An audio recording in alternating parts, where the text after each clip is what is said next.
Hi friends, welcome to our channel.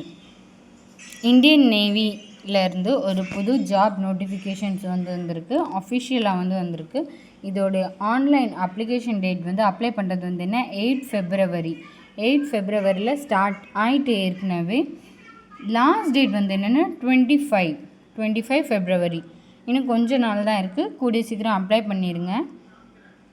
Next இதுக்கான இது என்னென்னா, ஃபஸ்ட் எலிஜிபிலிட்டி க்ரைட்டீரியா என்னென்னு சொல்லி நம்ம பார்த்துக்கலாம். ஃபஸ்ட் என்னென்னா எக்ஸிக்யூட்டிவ் பிரான்ச் ஹைட்ரோக்ரேட்.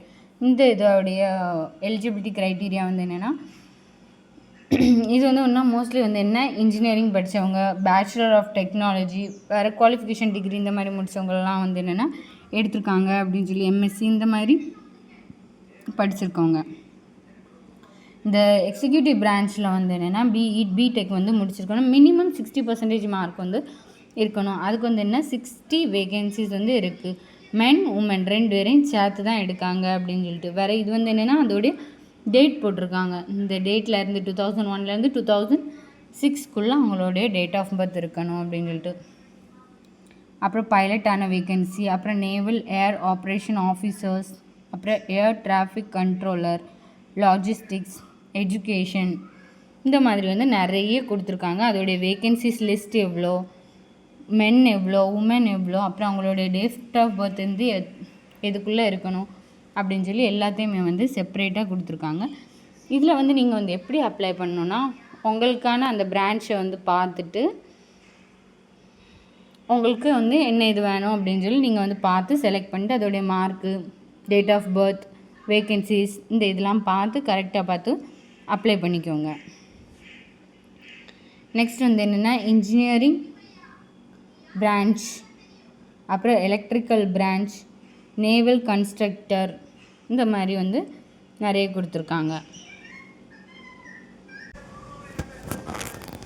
ஓகே, நெக்ஸ்ட் என்னென்னா இதில் என்ன போட்டிருக்காங்க அப்படின்னா, அவங்களுடைய அந்த அவைலபிலிட்டியை பொறுத்து அந்த ட்ரைனிங் ஸ்லாட் அவங்களுடைய வேகன்சிஸை சேஞ்ச் பண்ணிப்பாங்க அப்படின்னு சொல்லி போட்டிருக்காங்க. அதில் என்ன சப்மரைன் ஆர்ம், அப்புறம் remotely pilot aircraft specialization, merchant navy persons, அப்புறம் கமர்ஷியல் பைலட் லைசன்ஸ் ஹோல்டரு இதெல்லாமே இருக்கும்.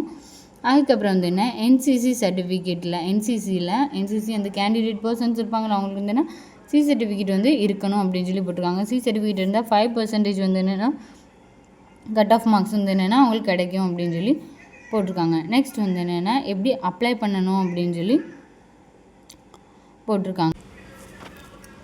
நெக்ஸ்ட் இது எப்படி அப்ளை பண்ணணும் அப்படின்னு சொல்லிட்டு ஹூ கேன் யாரெலாம் அப்ளை பண்ணலாம் அப்படின்னு சொல்லிட்டு.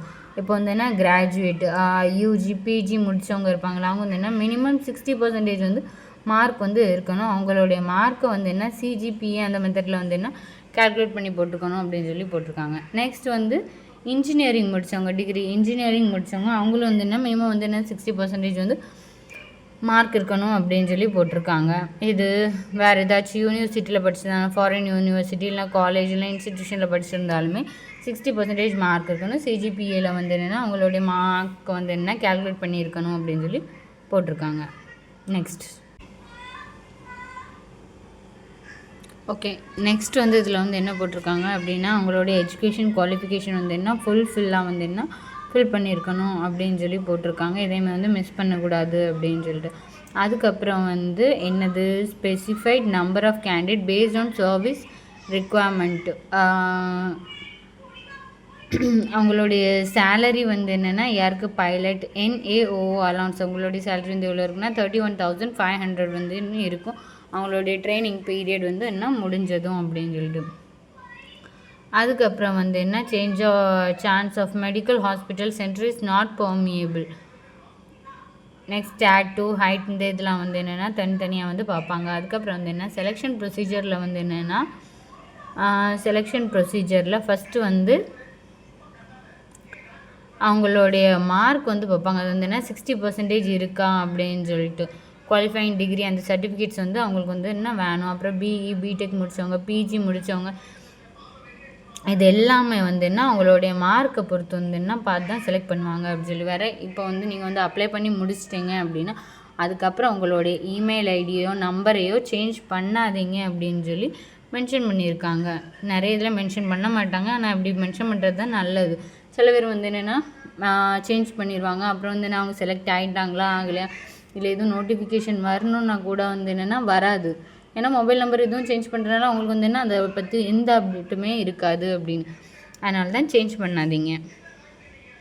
நெக்ஸ்ட்டு மெரிட் லிஸ்ட்டில் தான் வந்து அதில் வந்து செலக்ட் பண்ணுவாங்க. என்ன மெரிட் லிஸ்ட்லனா மெடிக்கல் ஃபிட்னஸோடைய மெரிட் லிஸ்ட்டில் தான் அதில் வந்து என்னென்னா செலக்ட் பண்ணுவாங்க அப்படின்னு சொல்லி போட்டிருக்காங்க. அதுக்கப்புறம் ட்ரைனிங் பீரியடும் உண்டு அப்படின்னு சொல்லி போட்டிருக்காங்க. நெக்ஸ்ட் வந்து என்னென்னா பே அலவுன்ஸ் யாருக்கு, டியூட்டி ஆஃப் ஆஃபீஸர்ஸ் இவங்களுக்கானது 1,10,000 இருந்ததுன்னா சேலரி இருக்கும் அப்படின்னு சொல்லி போட்டிருக்காங்க. அப்புறம் எப்படி அப்ளை பண்ணணும் அப்படின்னு சொல்லி அந்த லிங்க்கில் போய் வந்து என்னென்னா அப்ளை பண்ணணும். கரெக்டாக வந்து அவங்களுடைய என்ன பர்சனல் டேட்டா எல்லாமே வந்து என்ன கரெக்டாக ஃபில் பண்ணணும். மெட்ரிகுலேஷன் அந்த சர்டிஃபிகேட் வந்து இருக்கணும் அப்படின்னு சொல்லி போட்டிருக்காங்க. 5th and 7th செமஸ்டருடைய அந்த சிஜிபி அந்த இதில் வந்து என்ன கேல்குலேட் பண்ணணும் அப்படின்னு சொல்லி போட்டிருக்காங்க. நெக்ஸ்ட் எல்லாம் டாக்குமெண்ட் எல்லாமே வந்து ஓகே. நெக்ஸ்ட் வந்து ஸ்கேன் பண்ண அந்த டாக்குமெண்ட்லாம் வந்து என்ன இன்எலிஜிபிளாக இருந்தால் அவங்க வந்து என்ன ரிஜெக்ட் பண்ணிடுவாங்க அப்படின்னு சொல்லி போட்டிருக்காங்க.